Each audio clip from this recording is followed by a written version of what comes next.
the only white boy there. You see him in the middle? Yeah, so I was born in Venezuela, but I grew up in Ecuador. Well, half of my childhood was in Ecuador. That's why everybody has a different color skin than I do. Yeah. Yep, there you are. There you are in Ecuador.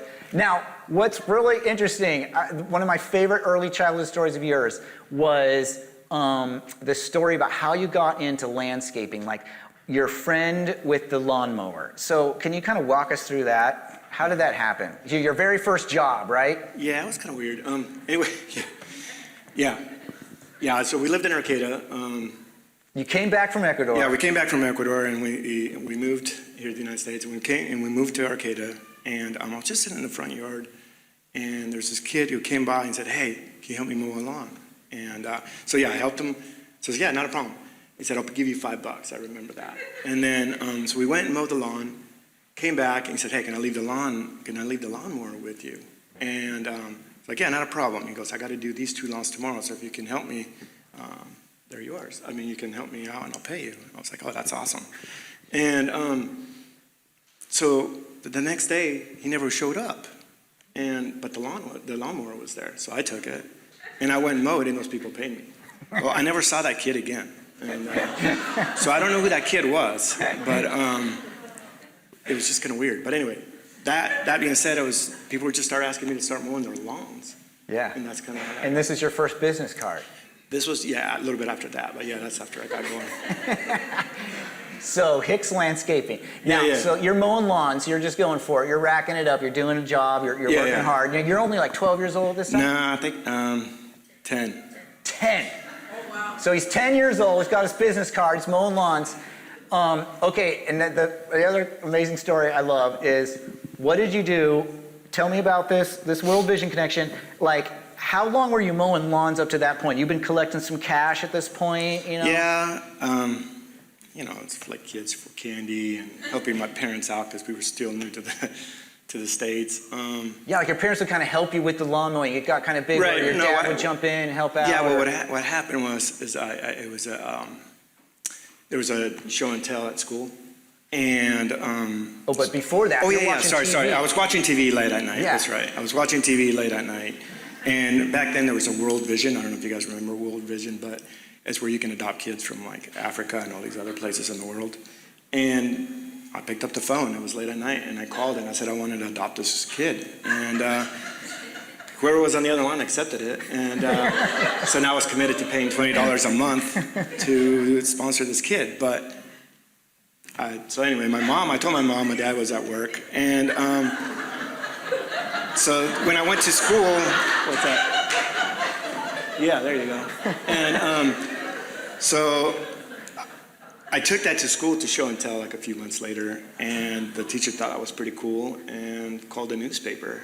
And sure enough, they came and interviewed us, did that. And then after that, my business took off like crazy.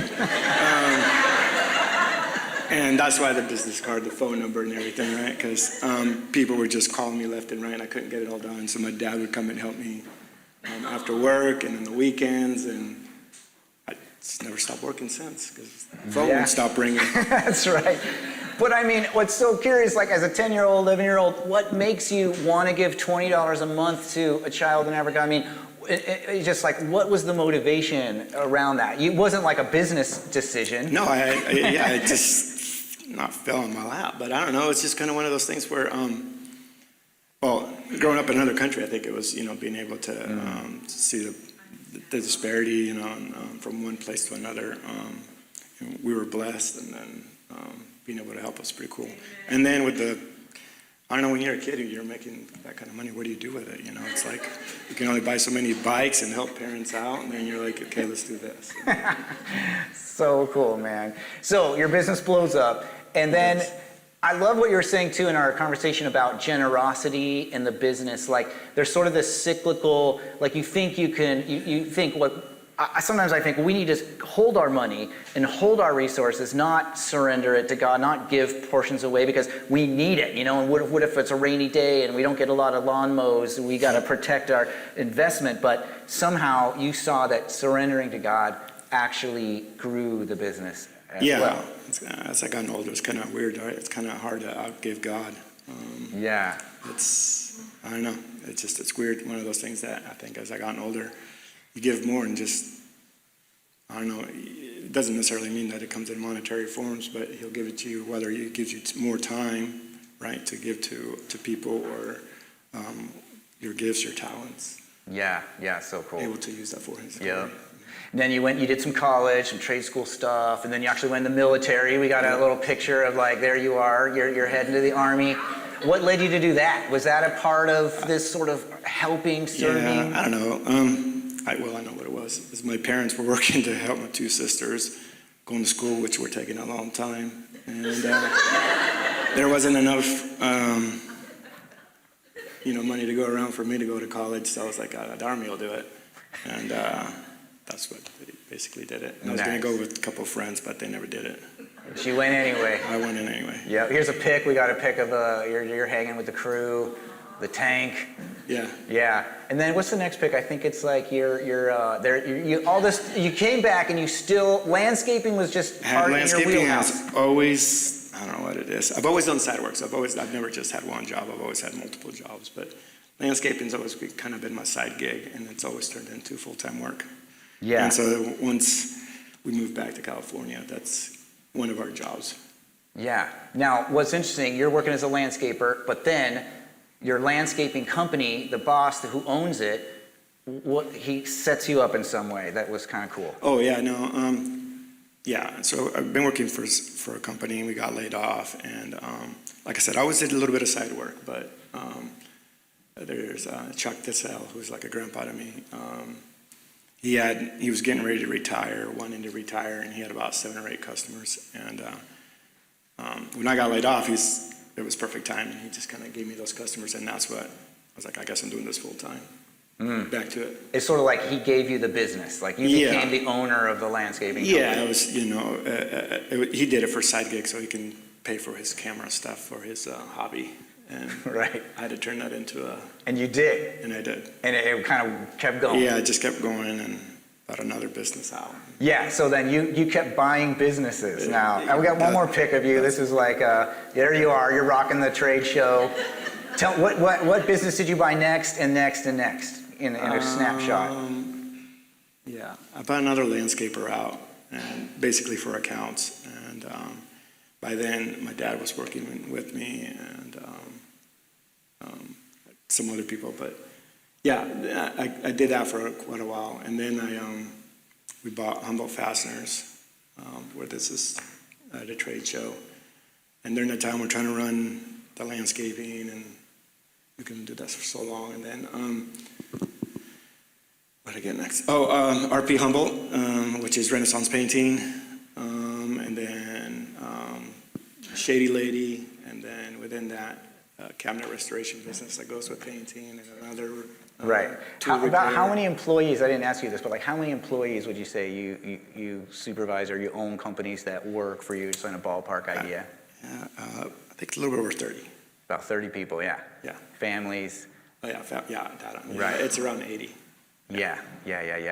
And so, okay, so you've been doing this, and you've been running these businesses now.